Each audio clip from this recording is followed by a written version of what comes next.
2025 সালের শুরুতে ওয়াশিংটনের দৃষ্টিতে পাকিস্তান ছিল সন্দেহভাজন, অনির্ভরযোগ্য এবং সীমিত কৌশলগত গুরুত্বসম্পন্ন দেশ।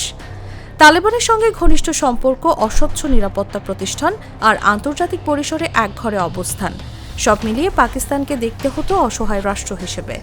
অর্থনীতি ছিল বহিরাগত সাহায্যের উপর নির্ভরশীল। কিন্তু মাত্র কয়েক মাসের মধ্যে সবকিছু বদলে যায়। ইসলামাবাদ ধীরে ধীরে বাস্তব সহযোগিতার পথে আসে।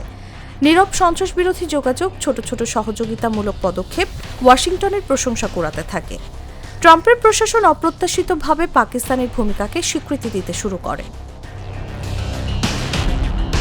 ভারতও এই প্রক্রিয়াকে তাড়া করছে। ইন্ডিয়া ফার্স্ট নীতির মধ্যেও ভারতের অভ্যন্তরীণ হিন্দুত্ববাদী রাজনীতি, নাগরিক স্বাধীনতার সীমাবদ্ধতা এবং সামরিক পারফরমেন্সের সমস্যা ওয়াশিংটনে উদ্বেগ বাড়ায়। পাকিস্তান এই ফাঁককে কাজে লাগিয়ে নিজেকে আঞ্চলিক স্থিতিশীলতার গুরুত্বপূর্ণ অংশীদার হিসেবে তুলে ধরে।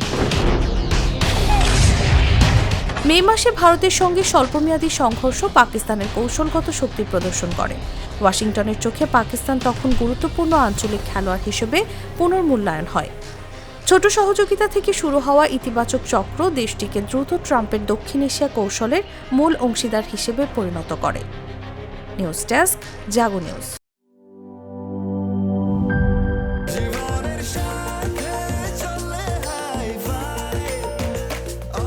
স্বাস্থ্যকর অল টাইম, সব সময় অল টাইম হেলদি লাইফ।